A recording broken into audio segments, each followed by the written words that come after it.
Hello friends, welcome to my channel MDU exam papers. तो आज का हमारा टॉपिक है integrated accounting system and interlocking या फिर नॉन इंटीग्रेटेड अकाउंटिंग सिस्टम। आज हम इनका देखेंगे, इनका मीनिंग के बारे में कि ये क्या होता है। तो चलिए स्टार्ट करते हैं। फर्स्ट है हमारा इंटीग्रेटेड अकाउंटिंग सिस्टम। तो ये क्या होता है? Integrated accounts are statements in which financial and cost accounting transactions are maintain jointly. जो इंटीग्रेटेड अकाउंट्स है वो हमारा क्या है? वो स्टेटमेंट है जिसके अंदर क्या होता है, फाइनेंशियल एंड कॉस्ट अकाउंटिंग दोनों की जो ट्रांजैक्शंस होती है, फाइनेंशियल अकाउंटिंग और कॉस्ट अकाउंटिंग की दोनों की जो ट्रांजैक्शंस होती है वो एक साथ मेंटेन की जाती है jointly. In other words, when the cost and financial accounts are merged and record in the same set of book. दूसरे शब्दों में कहा जाए, जो हमारी कॉस्ट होती है, कॉस्ट अकाउंटिंग होती है और फाइनेंशियल जो अकाउंट्स होते हैं, ये इन दोनों को मर्ज करके जब दोनों को एक साथ रिकॉर्ड किया जाता है, इनकी जो भी ट्रांजैक्शंस होती है किस में की जाती है? Same set of book. Same book में दोनों की ट्रांजैक्शंस को मर्ज करके जब हम रिकॉर्ड करते हैं तो हम इसे क्या कहते हैं? Integrated accounts. नेक्स्ट है हमारा इंटरलॉकिंग या फिर नॉन इंटीग्रेटेड अकाउंटिंग सिस्टम। हम नॉन इंटीग्रेटिंग को इंटरलॉकिंग दोनों का एक ही नाम है। तो ये क्या होता है हमारा? An interlocking accounting system is a system in which a company records its transaction separately according to financial accounting principles and cost accounting principles.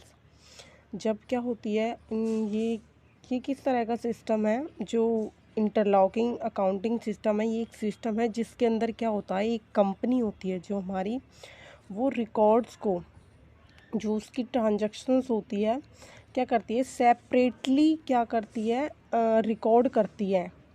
किस बेस पर करती है? फाइनेंशियल अकाउंटिंग प्रिंसिपल्स और कॉस्ट अकाउंटिंग प्रिंसिपल, दोनों के principles के according अलग अलग क्या करती है? सेपरेटली क्या है? रिकॉर्ड किए जाते हैं इसके अंदर। This means that there are two and set of account. इसके अंदर क्या होते हैं? टू अकाउंट होते हैं, मतलब अलग अलग दोनों के सेपरेट अकाउंट होते हैं।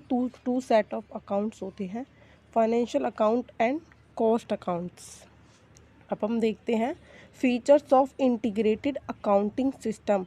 जो इंटीग्रेटेड अकाउंटिंग सिस्टम है हमारा, जिसके अंदर एक साथ दोनों के रिकॉर्ड किए जाते हैं, उसके कुछ फीचर्स हैं। फीचर्स क्या है? Single book is maintain. दोनों की क्या है? जब हम दोनों का एक साथ हम जॉइंटली हम उनकी ट्रांजैक्शंस को रिकॉर्ड करेंगे तो हमारा क्या होगा? हमारी एक ही बुक हमें बनानी पड़ेगी, एक ही बार हमें रिकॉर्ड करना पड़ेगा। तो single book is maintained. Limits are to be defined. इसकी जो लिमिट्स होती है वो क्या है? डिफाइन की गई है। No need to maintain separate account. हमें इसके अंदर क्या होता है, जब हम दोनों कॉस्ट से रिलेटेड और फाइनेंशियल से रिलेटेड जितनी भी ट्रांजैक्शन होती है एक साथ रिकॉर्ड करते हैं, तो हमें क्या होता है? हमें सेपरेट अकाउंट्स बनाने की कोई ज़रूरत नहीं होती है। इसमें एक ही अकाउंट के अंदर हम इनकी एंट्री करते हैं, एक ही बुक के अंदर। No difference in profit. जब हम इनका एक साथ